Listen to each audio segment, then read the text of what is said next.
welcome to the first ever episode of the Marine FC official podcast. Now, we've thought about this for a while, but we thought we'd bring it to you after our clash with Tottenham Hotspur to bring in all of our new fans and Spurs fans who've joined us. And we've got one of those with us today, Martin Buhagiar, who is a board member on Tottenham Hotspur's Supporters Trust. So we've got one of the very top Spurs fans to join us. How are you doing today, Martin? You all right? I'm good. Sorry if my dog just started shaking just as he started. He started running around the house and shaking. So apologies for the noise. I'm very well though, thanks, Tom. No worries. We can have your dogs on as well. They can come on next. But no, we'll get straight into it with some football talk. We've obviously just seen your team Spurs play West Ham today. I thought, although obviously the result went against you, I thought there was some positives to take from it. The return to form of Gareth Bale looks to be happening as well, potentially. I think he's looking a little bit sharper. So what did you make of the match? It was one of those, really, where I think if we had won the way West Ham had won today, people would have been on Jose's back saying we were negative, because I think any other team can sit back and defend a lead. But Spurs aren't allowed to do that because of the manager. Although, as a Spurs fan, it's not something I like to see happening. And when we were top of the league in November and it was working, everyone was pleased. I think today's game showed that we have become more attacking with the players we've got back. We had injuries.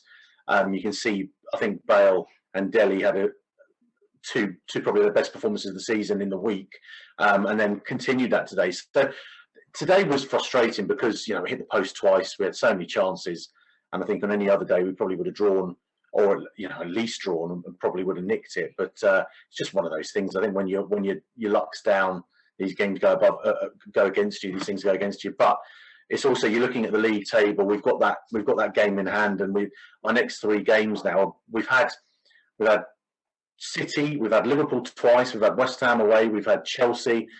We've had a really hard run of games, and now we've got Burnley at home, Fulham away, Palace home.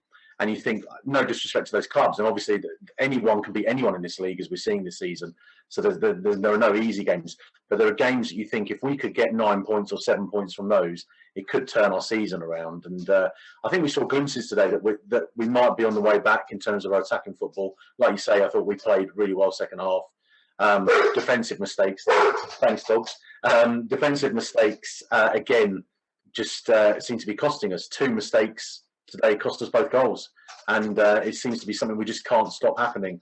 But hopefully, we will eradicate them eventually. Yeah, it's coming together. Obviously, individual errors really, which can be scratched out, and I'm sure they will be. I know there's a chance. It's all very tight in the Premier League, as you say. If you do get some points from those games, you can very quickly turn it around, especially this season of all seasons. So we'll move on to your role on the board of the Supporters Trust. How does that work in terms of communicating with the club? And tell us a bit about that role. Yeah, so I've been on the board now for 4 years. I got to know about the trust as a Spurs fan, and it was something I fancied being involved with. We're all volunteers, and in terms of involvement with the club, we have board-to-board meetings, but obviously the last year has been really difficult because we can't do it in person. So we did have a virtual meeting. I wasn't at that one due to work, just work commitments. So I wasn't able to. So I don't know how well it went in terms of the virtual meeting, but we have a really good relationship with the club. We meet the Spurs board, Daniel Levy, John McCullen and co quite regularly. And their meetings where we put our point of view across, they put their point of view across. And it's a constructive relationship at this moment in time. So it's a great position to be in as a Spurs fan. It's something that when I was elected, we're all fans, we're all volunteers, and you're elected by our members, Spurs Supporters Trust members. And it's something we don't take lightly. We know we work hard for our supporters. We try and we try any problems that supporters come to us with. We'll try and help them with. Some very, very committed people on the board. I've got to give a shout out to our co-chairs, Kat Law and Martin Clarke, who do a hell of a lot of work. But the entire board, absolutely fantastic, and it's a privilege to work alongside them. One of the things you've recently started as well, of course, is something I was listening to just yesterday, and one of the things that's prompted this podcast as well. Obviously, you had our CEO James Leary on as a guest. You've started your own podcast recently. How did that come about, and how's that going?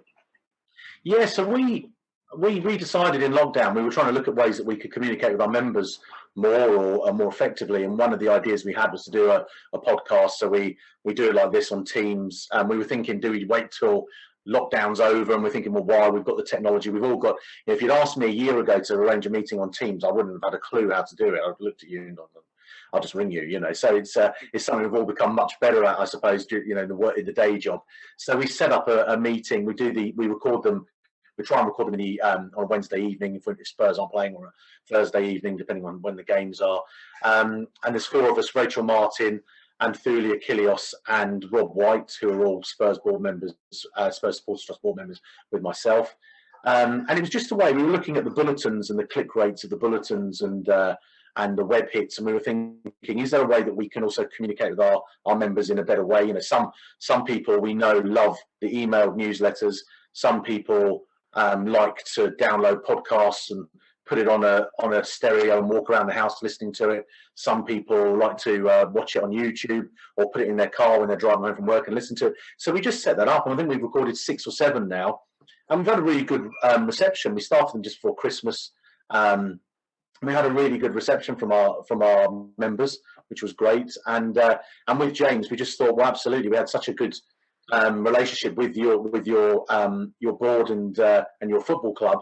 Thought it'd be really nice to hear from you at Marine and see how it had gone since the virtual ticketing side of things. And you know, we said before, Tom, how we all enjoyed your social media coverage during the game as well. So it was just a way of reaching out. And James was brilliant. We met him last week via Teams virtually and interviewed him, and he gave us some top anecdotes from the day. And you know, it's fascinating for us to hear about our players going into your ground and you know, Sonny in the showers and that kind of thing. It's just brilliant, and those are the things that supporters want to hear, isn't it? So it was really good, and we've put that podcast and put it on YouTube and on Spotify and iTunes last Friday.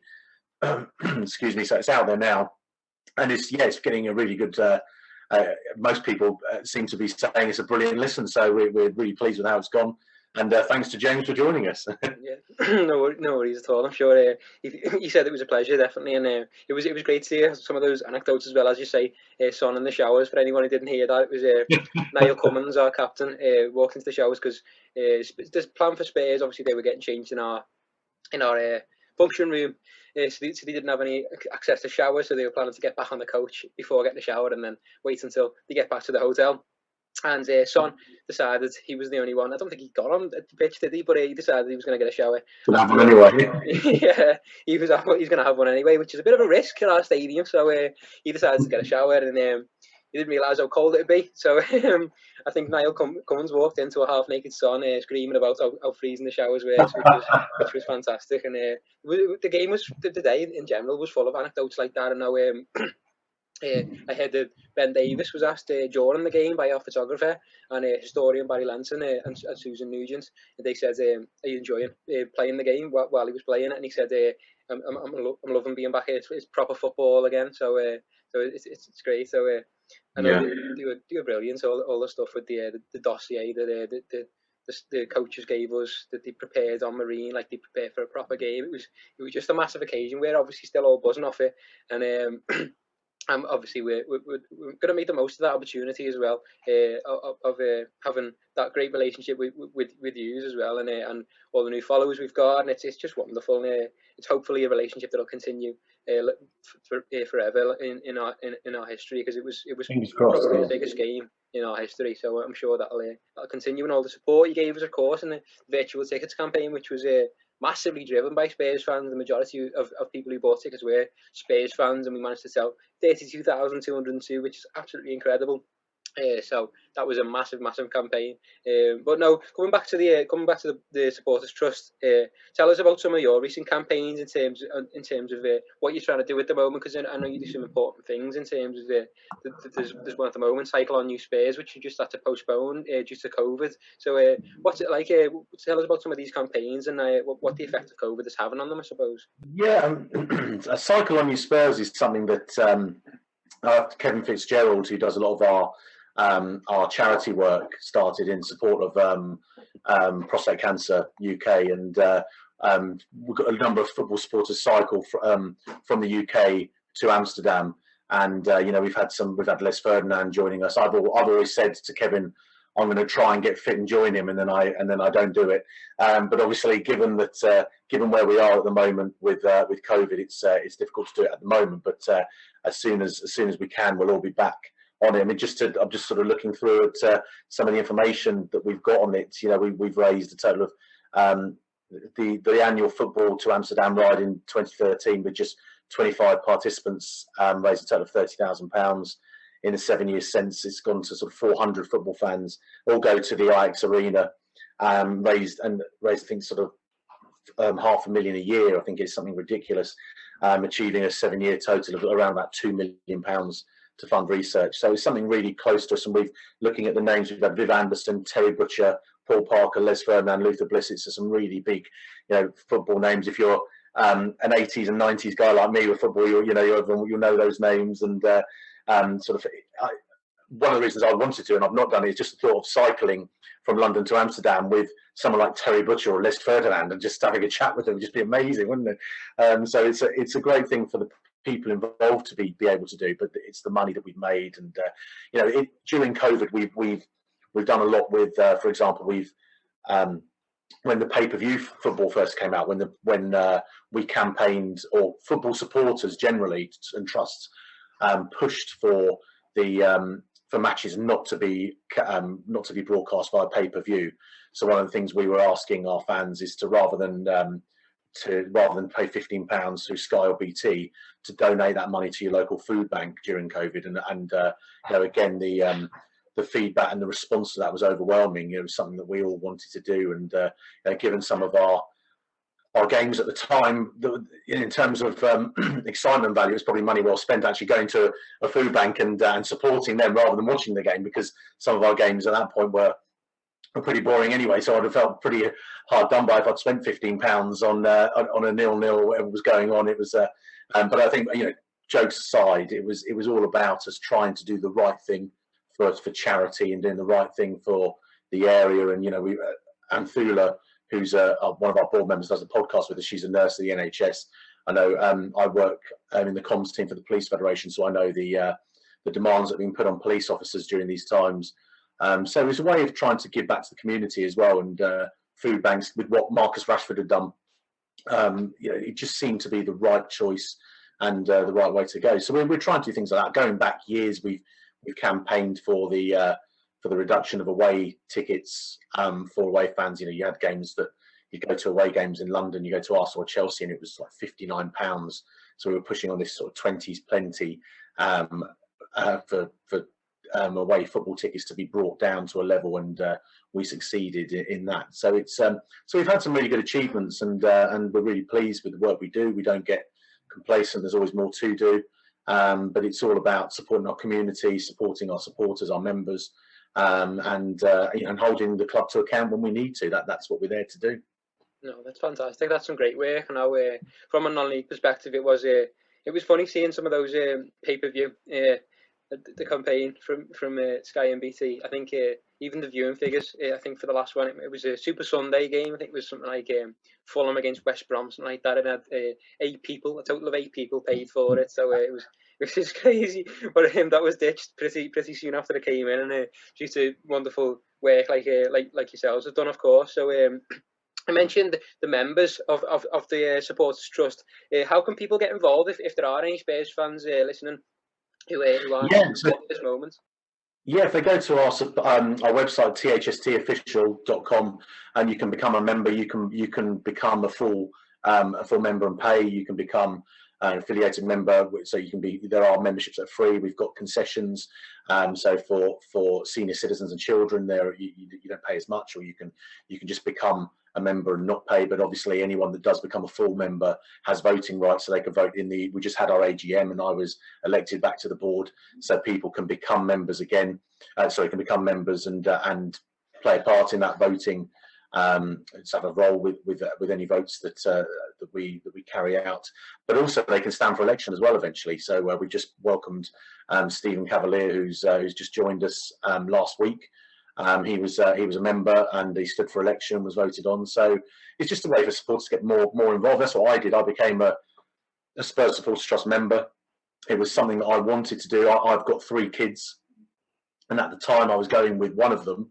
I now bring 2 of them now come along, and my 8-year-old will be joining us when we can get back inside stadiums. And I wanted to know what was going on, in terms of concessions. What was the deal with concessions? Because at the time, at the old White Hart Lane, there weren't as many concessionary seats available.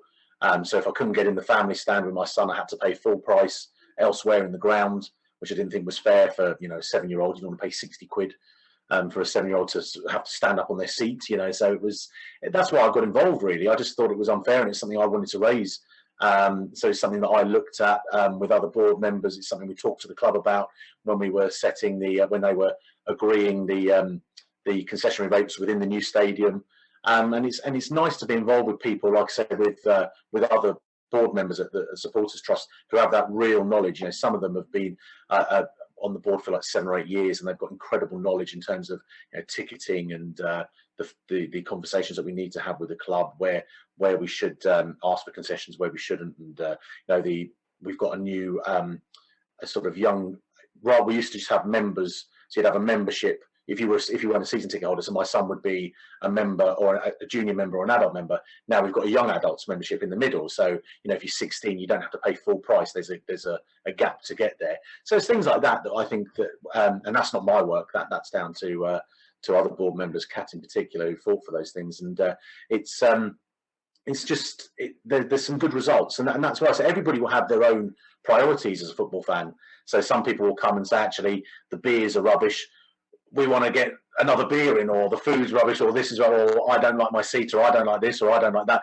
And people can get involved, and they can bring those problems to us. I'm not saying the beers are rubbish, by the way, Spurs, because we've got Beavertown Brewery in the ground, and the beer's fantastic. So, but just as an example, these are the kind of conversations that we used to have at the old White Hart Lane, and that's why I got involved in it. And it's open to anybody to do that. It's but as I said, it's voluntary.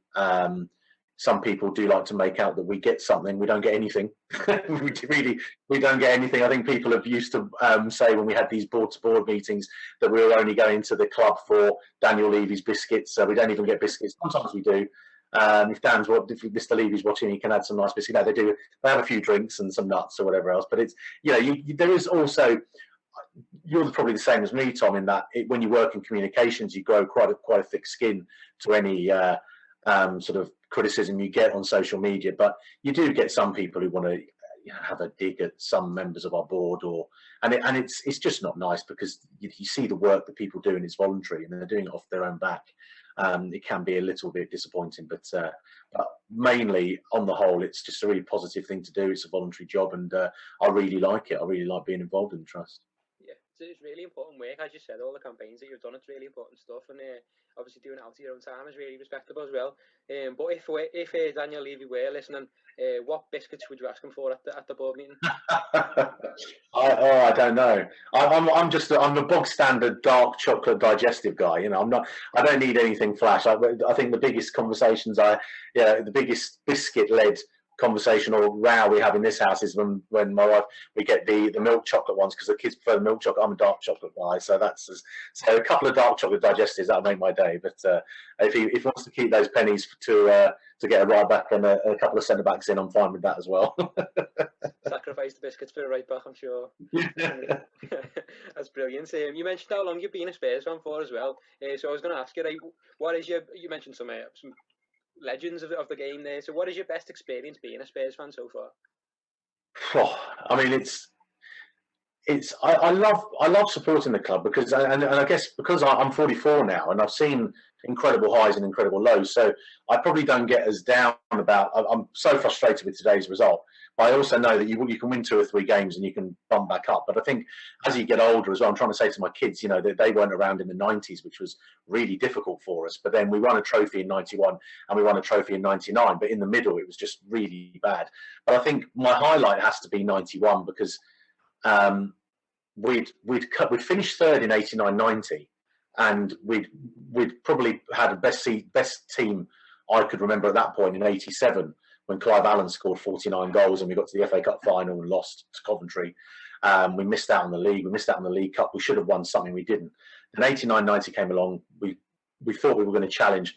1991 was awful on in terms of the league, but the FA Cup just kept on going, and Gaza pretty much single-handedly took us to the FA Cup final. We had Gary Lineker as well. We beat Arsenal in that semi-final. Gaza's free kick, everyone knows about. Arsenal were running away with the league that season, and so the first mission was stop them doing the double, but the second part was obviously knock them out of the FA Cup, and then it was, but if you don't win the FA Cup, it doesn't mean anything. So going back in '91, and Gaza was stretchered off. I was at both games, and I think when Gaza went off, I thought, that's it, we're not going to win. We were 1-0 down to a Stuart Pearce free kick, and then we equalised through Paul Stewart, a player that I love dearly, because he was a revelation. Sorry, dogs are back in shaking. And then scored an own goal. And Des Walker scored an own goal. And having seen Gary Mabbutt's own goal in '87, we knew what it was like, but the celebrations were wild. And in those days, the FA Cup was as big as the Champions League. It was as big as the league. It didn't matter. It was one of the biggest trophies. So, I've seen us win the FA Cup in '81, '82, seen us win the UEFA Cup at White Hart Lane in '84. It doesn't get any better than that. But then there's just been this, since '91, I've been to 8 FA Cup semi-finals and seen us lose them all. So it's really hard to take. And, we're in the Carabao Cup final this year. I was there in 2008 when we beat Chelsea. We've got Man City this year, and it's going to be hard. But if any, the one thing you'd say about Jose Mourinho is there are those who support him, there are those that are against him at the club, because of the tactics. But he was brought here to win trophies, and if he wins the League Cup, or even better, wins the Europa League, then all of a sudden things may start to change. So it's hard, but I think the '91 FA Cup final will live long with me, and hopefully there are better memories to come. Obviously, there's the Champions League semi-final against Ajax. I have to mention that. I was at the first leg, didn't go to the second leg. I got a ticket for the Champions League final, but my kids couldn't. So, for me, it was all about being with. Well, I was offered a ticket for the Champions League final, but for me, it was all about being with my kids. So we watched it at the stadium because I couldn't imagine going there without my sons and winning it without them, and I couldn't imagine losing it without them. So it's like, no, if we can't go together, we'll go and watch it at the stadium. So it was my dog. He's made an appearance behind. He's just sat up. But I think obviously if we'd won the Champions League, that would probably be my best memory. And the Ajax game was phenomenal. The semi-final, Lucas Moura's hat-trick. But for me, if you don't go back and win those cups, there's memories on memories. They're brilliant. But if I may be a bit old school. If you don't win if you win a semi-final, you've got to win the final. So that's probably why the '91 FA Cup final lives long in my mind, and that's why it was nice to beat you guys on the way. But sadly, we've gone out to Everton now in what will no doubt go down as an all-time classic. But really unfortunate. But there we go. It was for us. The third round was the FA Cup final for us. That was it. That was. I suppose we didn't really expect much else in terms of results, but the coaches did what they could, and I know our manager kind of set up to be competitive in the game. It wasn't just kind of a case of get out there and enjoy yourself kind of thing. It was. I know. That was brilliant. Yeah. When you guys hit the bar, and it's one of those. And again, Spurs fans. I went to Grimsby. Away and saw us lose 1-0. So you take nothing for granted in this game, and strange things have happened, and they still will. And on the day, I've played football. I'm obviously not at that level, but I played on a Sunday, and we've got to cup semi-finals where the team's 4 leagues above you, and you've beaten them. And it's nothing like that. But I know you can imagine what it's like for the Marine lads to go, do you know what? We've got nothing to lose here. We're playing Spurs, but you're playing at a level where all of those players, you had that guy who played against Spurs who played against us at White Hart Lane for Liverpool, didn't you? So they've all played at a ridiculously high level. And there's no non-league football is still a ridiculously high level to play at to get to. So I'm one of those where whenever I look at these games, I think anything can happen. And you guys, the first half were absolutely phenomenal. I think always fitness levels will tell with full-time professional footballers, obviously. But I think sometimes as well, there's a bit of disrespect to the lower leagues, and by thinking that there's no chance that a team. We see upsets all the time, and I think that's one of my bugbears at the moment with cliches in football. And I'm sorry I'm going off a bit, but it's all things like player comparisons, and it's like today people saying the West Ham game was a must-win. It wasn't a must-win. If we win next week against Burnley, they lose to Man United. It's six points again, and we've got a game in hand. I just feel that everyone sort of, if Marine had won, you guys would have been taken up to a higher level. But then if you'd got out in the next round, that you'd have been knocked down because you've got that exposure. And I feel the same with Spurs. And I think sometimes people just need to be more respectful, which I think is what Spurs and Marine have done. And that's why I was so pleased with what Jose did with the, like you say, with the notes that he handed over to your manager. I thought, one of the things I don't like is somebody going to these games and playing the kids, because I think that's really disrespectful. And I was so pleased to see Bale and Dele and everyone, and him still making strong changes, because I know it's what the Marine fans and the Marine management team and the players would want, and that's the way it should be. And so I was really pleased with that. Yeah, same. From a personal point of view, it was the biggest amount of respect in a football game that I've ever seen. So it was really, it wasn't just the magic of the FA Cup to get there, which was a massive thing, but the respect.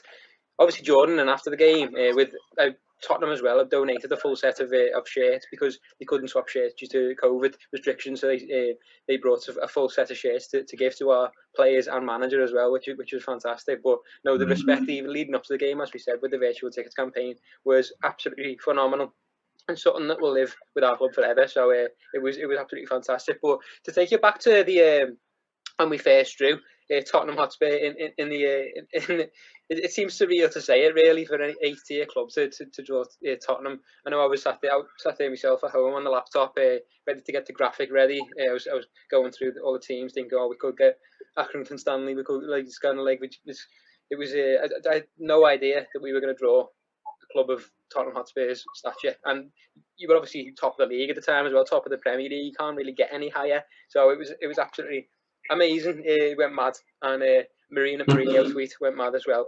But no, what was your reaction when the two teams came out of the hat for that magical draw? I was delighted, because the worst thing for me, and we've had this a few times, the worst thing for Spurs or Premier League teams is to get another Premier League team in the third round of the FA Cup. One, because personally, I mean, at the time we didn't know we weren't going to be able to go to the game, but I love away games, and I love going to new stadiums. So, I always want, funny enough, whenever there's an FA Cup draw, I always want us to draw Sheffield Wednesday, because I love Hillsborough. And I've always wanted to take my kids there, because you get like 8,000 away tickets. It's one of my favourite stadiums other than Spurs. So it's one of those you always look for. So in a way, I'm looking for like a big Championship or League One team with a massive stadium. So you're thinking, can we get like 4,000 fans, so I can definitely get the kids tickets and we can go. And then when we saw it was Marine, it was in a way it's even better, because you look at that stadium and I just think this. I said to James when we were doing the podcast last week, I'm thinking, I cannot, even when this is over, I'm definitely going to a Marine game, because my kids have said, we need to go to that stadium. We want to walk along the road where the house is back onto this pitch. And, it's almost becoming folklore now with Spurs fans, particularly during the game, where you could see people having a drink in their back gardens watching the game. But in the game, the stadium looks magnificent, and I love stadiums like that.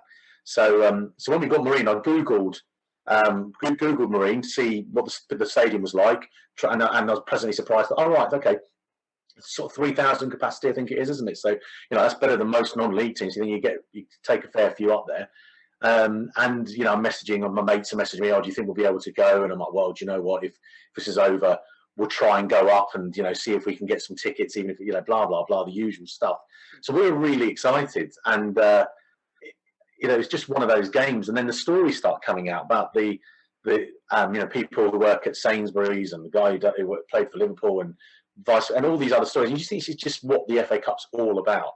People, and I've got so much respect for people, for footballers who like are playing at such a high level with full-time jobs. And it really annoys me when, as I know, I just went off on this, but I think if you've played on a Sunday or a Saturday, and you've played at any level, and you play at a high level on a Sunday, and non-league levels just that much higher, you know at the level that these guys can play at. So I've got so much respect for the Marines team that play at the level they do, and in everyone else in that league, but that have full-time jobs as well. It's fun. It's unbelievable.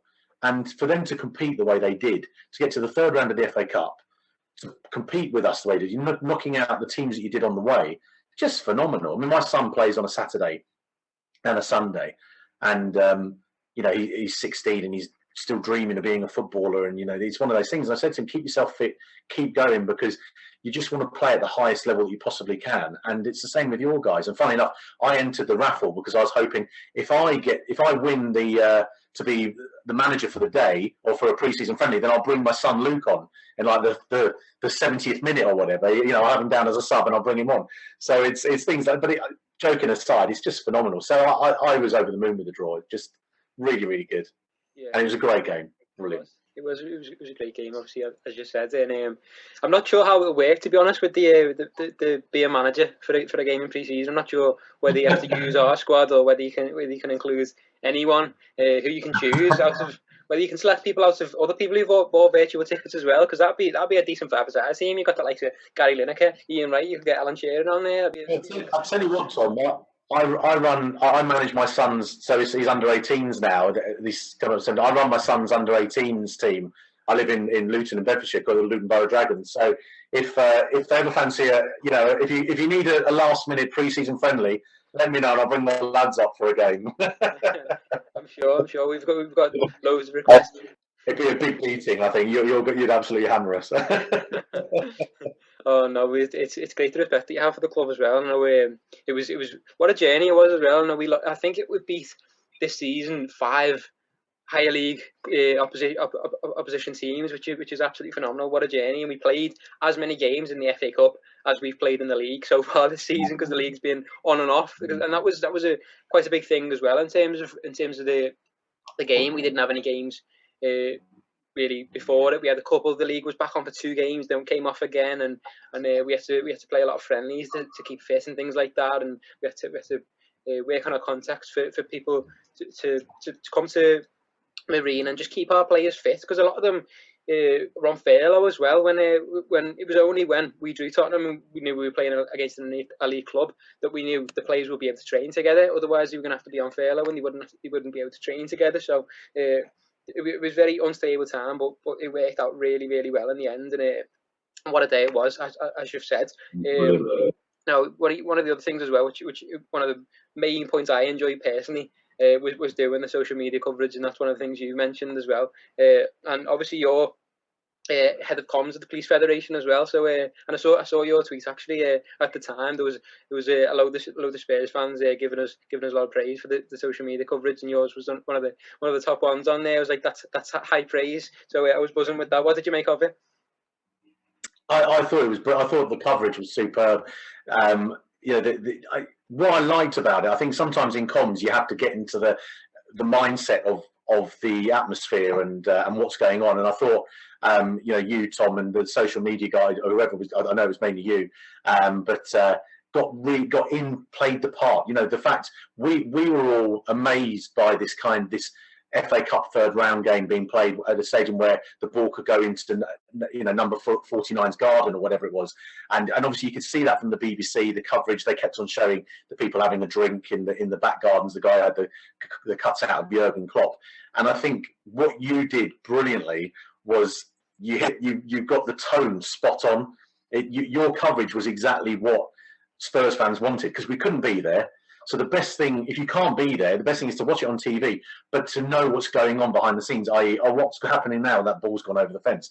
And you did all that. And, I'll pop over and get the ball from Mrs. Jones or whatever. It was just brilliant. And I actually watched the game on the TV and had my iPad next to me with your social media coverage. And I was just scrolling down and just chuckling to myself, just laughing, and saying to the kids, oh, look, this is what Marina's saying at the moment.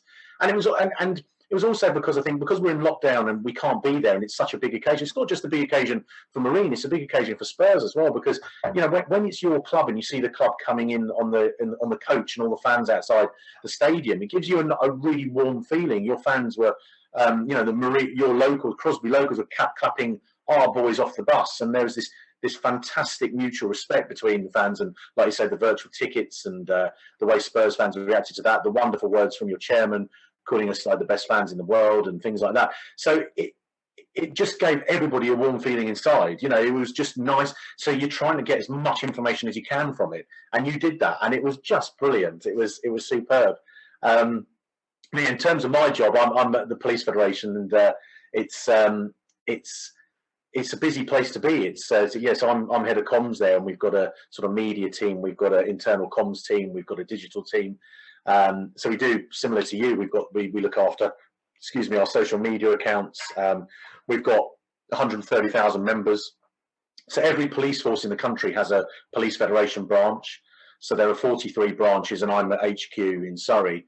And we work with every branch. So there'll be, so we know Merseyside, the region up there. You know, we work very closely with all of our regions and have a really good relationship with them all. And it's a busy job. There's a lot going on. You know, at the moment we're fighting for. At the beginning of lockdown, we were fighting for PPE for our members, for police officers to have proper PPE because they're out with the public. They can't necessarily, you know. If something's going on, there's no way. If they've got to arrest somebody and that person's got COVID, you know, there's a chance they're going to get infected. So there are a lot of issues that we had at the time that we were trying to work around. And at the moment, we're pushing for our members to be vaccinated. Obviously, we agree that the NHS staff should go first, and we agree that there are other age groups that are more of a priority. But now we've got through that, we're asking the government to look at vaccinating our members, police officers, along with, you know, teachers and police officers maybe together, so that our members are protected, because we have had a number of horrible stories about police officers getting COVID. We've had some of our members sadly pass away. So it's something that we're really fighting for, and so that's the job. It's a busy job, but I love it. My background was regional press, and then I was made redundant a few years ago and found a job with a company called Red Snapper, and they had a police magazine called Police Oracle. So I edited that, worked very closely with the federation, and that's how I started with the police forces, if you like, and then went for a role at the police federation, and here I am. So it's busy, really busy. Yeah. That's really important work, though. Again, as I say, that's top quality, and it's similar to me in the way that you've began in press, and you've wanted to move across into official channels as well, which is exactly what I want to do. So it's really important work. Obviously, all the police stuff alongside the Tottenham stuff as well, which is absolutely fantastic. So as a member of the Tottenham Hotspur Supporters Trust, as a board member, how do you think this relationship between the two clubs can go forward in terms of moving on from the game? It's kind of, the game's been and gone. We loved it at the time, but how can we move forward with Spurs as two clubs united? Yeah, I think the relationship's been forged now, which is great, and I think when lockdown's over, I think you're going to see a lot of Spurs fans coming up to Marine. I just think there's going to be a whole host just popping up, and as James said, I know that the offer to season ticket holders, if we're up watching Spurs play at Liverpool, at Anfield or Goodison, then you know, if Marine are playing on a different day, we could come along and watch a Marine game for free. So I think many Spurs fans will take you up on that offer, even if it is just to get a look in that lounge where the Spurs players got changed. You know, so it's that will be good. I think we'll do a lot together. You know, we've now got this relationship with you, Tom, and obviously we met James, and we'll keep in contact. And I think if there's anything that we're working on, like Cycle on Your Spurs or any charity work, we can talk to you guys about that. And again, I think you know, if Marine are ever in London for a game, you know, if ever anything happens, I think it would be nice to, again, if Spurs are playing on a different game, it'd be nice to get some of you guys to the Tottenham Hotspur Supporters Stadium, Tottenham Hotspur Stadium. I wish it was the Tottenham Hotspur Supporters Trust Stadium. That would be a major achievement. But I think there'll be when we're out of lockdown and things become more clear, we'll be able to work on that relationship. But I think, you know, the fact that the club's raised £500,000 mainly from Spurs and Marine supporters means that there's already a bond between us, and we'll look to forge those links. Certainly, from my point of view, as soon as this is over, I'm coming up with the kids. We're coming to a Marine game. I've told James that, and we're going to have a pint in the bar and watch you guys, and that'll be brilliant. It'll be fantastic for us to do that. So, and you never know. Once we've done it once, we'll probably do it again. You know, if we're playing, even when you're in Manchester or wherever we are, it's only a bit further left, isn't it? We can pop in and watch a few more games. So yeah, absolutely. I think this is, as you say, the start of a very strong relationship, and I can't wait to get up there. Yeah, definitely. We as a club will treasure the relationship, and we'll treasure those bonds, as you say. But me personally, I'm looking forward to seeing you up there at the stadium as well. It'd be great to have a load of Spurs fans in there. And I know, even as James was saying, on the day after the draw, there were Spurs fans showing up at the stadium just to get a look, and they got a little tour of the stadium, which is fantastic. And there's actually a Spurs fan as well. I do work with Marine in the community. There's a Spurs fan also called Tom, who volunteers, who lives up here for university, and he volunteers formally in the community and giving out lunch packages to elderly and children people, which is absolutely phenomenal. I think that's going to carry on as well. So that bond between the clubs is eternal for us now. We're going to make sure we treasure it. But as I say, it's been great to have you on the podcast today and to catch up properly. And I look forward to catching up in person when we can share a beer. We have a nice Mighty Mariner ale on at our grounds. I'm sure you can look forward to trying that. Sounds good to me. We'll reserve a couple for you, then make sure keep behind the bar for you. But thanks a lot for joining us today. Thanks for coming on the podcast. No problem, Tom. Really pleased to be asked. Pleasure to meet you, and look forward to meeting you in person for that point. Definitely. We'll make sure that that happens as soon as COVID is all out the way. But thanks to everyone who's listened as well. Of course, our first ever episode of the Marine FC official podcast. It's probably going to be out every Monday. This is due to be released on Monday now. So as you're listening, and we're going to release an episode every Monday. We're going to have Spurs fans on. We're going to have Marine players and Marine officials on as well. So it should be really good. So make sure you tune in next time. And thanks a lot. I hope you've enjoyed it, and subscribe as well if you can. That would be great. So thanks for listening, and join us next time.